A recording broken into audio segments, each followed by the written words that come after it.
नमस्कार, बहुत बहुत स्वागत है मेरे YouTube चैनल पर एक बार फिर से अपना समय निकालने के लिए।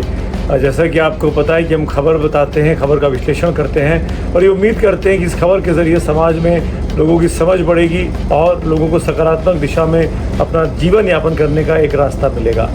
तो आज बात राजनीति से जुड़ी है, लेकिन मैं बात करना चाहूँगा आज अपनी इस चर्चा के दौरान अपने विपक्षी नेताओं की और भारत की खास तौर पर डेमोक्रेसी की।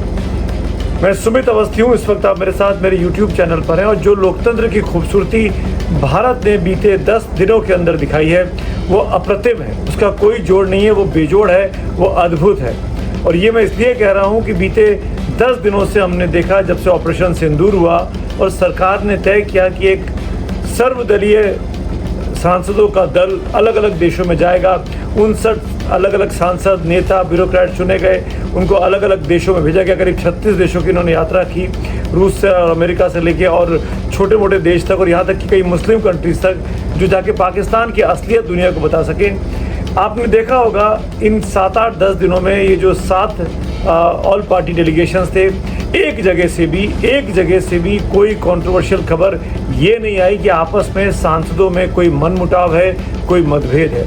और इनफैक्ट सरकार ने तो इतना बड़ा कदम उठाया था कि कुछ जो डेलीगेशंस थे उनकी जो अगुवाई कर रहे थे वो विपक्ष के नेता कर रहे थे, जैसे सुप्रिया सुले एक की कर रही थी, जैसे कनिमोझी एक की कर रही थी। तो ये बहुत बड़ा काम था सरकार की तरफ से, भरोसा करना अपने ऐसे सांसदों पर जो अपनी विरोधी विचारधारा के हैं, लेकिन उसके बाद भी बाहर जाएंगे तो भारत की विचारधारा, भारत की जो मूल लाइन है, विदेश नीति है, कूटनीति है, सामरिक नीति है, आतंकवाद के खिलाफ नीति है, उस पर एक सुर में बात करेंगे। इन 10 दिनों में हमने देखा, चाहे वो असदुद्दीन ओवैसी हों, चाहे सलमान खुर्शीद हों, चाहे शशि थरूर हों, चाहे कनिमोझी हों, चाहे प्रियंका चतुर्वेदी हों, चाहे सुप्रिया सुले हों, इन सब लोगों ने एक सुर में सरकार के साथ खड़े होकर भारत की विदेश नीति की पैरोकारी की और पाकिस्तान के का जमकर बैंड बजाया। मुस्लिम कंट्रीज़ में जब भी जाके बजाया। यहाँ देश में राजनीति ज़रूर होती रही। बीजेपी और कांग्रेस ऑपरेशन पराक्रम के सियासीकरण को लेकर, राजनीतिकरण को लेकर एक दूसरे पर इल्ज़ाम लगाते रहे, एक दूसरे पर आक्षेप आरोप प्रत्यारोप करते रहे। लेकिन ये कहा गया कि जो सांसद वहाँ गए हैं, खासकर विरोधी दलों के सांसद, वो जब लौट के आएंगे तो क्या वो बीजेपी के साथ अलाइंड हो जाएंगे आने वाले दिनों में? क्या वो बीजेपी को खुश करने के लिए वहाँ सरकार की भाषा बोल रहे हैं? मैं आपको ये साफ कर दूँ, इस वीडियो को मैं इसीलिए बना रहा हूँ। मेरी कई सांसदों से वापस आने के बाद बात हुई, कुछ से ऑन रिकॉर्ड हो पाई, कुछ से ऑन रिकॉर्ड विदाउट कैमरा हुई और कुछ से विदाउट कैमरा हुई, लेकिन ऑफ रिकॉर्ड बातचीत है। इसीलिए मैं किसी का नाम तो नहीं लूँगा, लेकिन ये साफ साफ बताना चाहूँगा, ज़्यादातर विपक्षी दलों के सांसद ने ये कहा है, इसीलिए मैं डेमोक्रेसी की तारीफ़ कर रहा हूँ, ये कहा है मुझको अपने साथ बातचीत में कि हम जब विदेश गए तो हम भारतीय सरकार के प्रतिनिधि के तौर पे थे, हम भारत के प्रतिनिधि के तौर पर थे, भारतीय संसद के प्रतिनिधि के तौर पर थे। लेकिन हम जब देश लौटे हैं तो हमारी प्रायोरिटी, हमारी विचारधारा, हमारी पार्टी है, हम उनसे भिन्न नहीं हो सकते हैं। ज़्यादातर ने कहा कि सरकार को ऑल पार्टी मीटिंग जो हुई थी पहलगाम हमले के बाद, उसमें जब ये रेजोल्यूशन लिया गया था कि सरकार संसद का एक विशेष सत्र होना चाहिए जिसमें इस पूरे मामले पे चर्चा हो, खासकर राष्ट्रपति ट्रंप का क्या रोल रहा, अमेरिकी राष्ट्रपति का इस युद्ध संघर्ष विराम के लिए, उस पर चर्चा हो। ये सब ने कहा, जिन्होंने ऑन रिकॉर्ड कहा उनके नाम बता देता हूँ। असदुद्दीन ओवैसी ने कहा, कनिमोझी ने कहा, राजीव राय समाजवादी पार्टी के सांसद हैं, उन्होंने कहा, ऑन रिकॉर्ड आकर कहा कि भाई हम वहाँ पर देश को रिप्रेजेंट कर रहे थे, वहाँ पर हम अलग अलग सुरों में बात करते हुए नहीं दिखाई देना चाहते थे, ताकि विदेशी धरती पर विदेशी जो जिनके सामने हमारा प्रेजेंटेशन चल रहा था उनको ये मौका मिले कि वो भारत के अंदर के मतभेद की बात करें। तो अब हम देश लौट आए, अब हम ये ज़रूर कहना चाहते हैं कि भाई यहाँ पर संसद में इस मुद्दे पे चर्चा होनी चाहिए, सरकार को सफाई देनी चाहिए कि वो 4 आतंकी कहाँ गए, अब तक क्यों नहीं पकड़े गए जिन्होंने पहलगाम में आकर गोलियाँ चलाई थी। राष्ट्रपति ट्रंप का जो ट्वीट था 10 मई का, उसका क्या मतलब है कि उन्होंने युद्ध विराम कराया, व्यापार की धमकी दी, व्यापार रोकने की? इस तरह के जो सवाल खड़े हुए हैं। In the meantime CDS Chauhan का बयान आया, CDS जनरल चौहान का, कि नुकसान तो हुआ है, लेकिन उस पर बात करने की बजाय ये देखिए हमने कैसे पलटकर उस नुकसान से सीखा और दुश्मन का नुकसान किया। ये तमाम चीज़ों पर अब विपक्ष सरकार से जवाब चाह रहा है।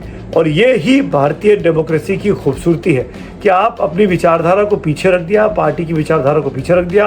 आप जब विदेशी धरती पर गए तो एक सुर में बात की और एक सुर में जाकर वही लाइन बोली जो भारत सरकार की लाइन थी, जो भारत के विदेश मंत्रालय की लाइन थी, और उस बिना पर आपने उनको घेरा, पाकिस्तान को घेरा, पाकिस्तान के आतंकियों को एक्सपोज किया, पाकिस्तान में सेना और आतंकियों के नेक्सस को एक्सपोज किया।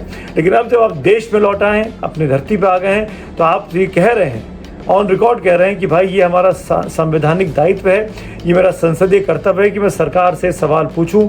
मैं कोई सरकार में या बीजेपी में शामिल होने के लिए, उनको खुश करने के लिए वहाँ नहीं गया था।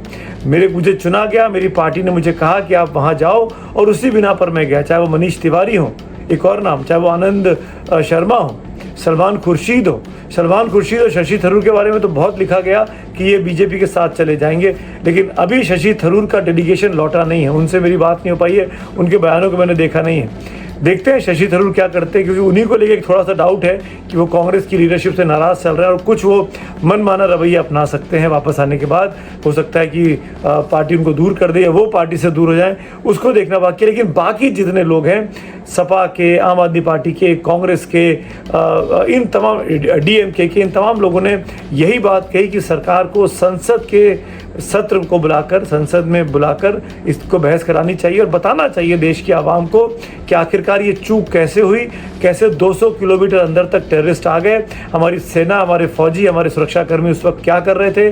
22 तारीख को लगभग 1 घंटे तक ये कोराम पहलगाम की बेसरन घाटी में चलता रहा। इन तमाम सवालों को सरकार को पूछा जाएगा संसद में।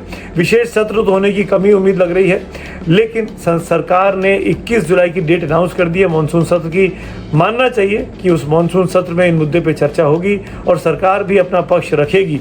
असदुद्दीन ओवैसी ने तो मुझे यहाँ तक आखिर में बता दूं कि अगर सरकार को लगता है कि कुछ सेंसिटिव इन्फॉर्मेशन है जो सार्वजनिक पटल पर चर्चा करने से देश की संप्रभुता को खतरा हो सकता है, तो आप इन कैमरा प्रोसीडिंग्स करो। इन कैमरा मतलब ऐसी प्रोसीडिंग जिसमें कैमरे रिकॉर्डिंग ना कर रहे हो, जिसमें सिर्फ आपस में सांसद बात कर रहे हो।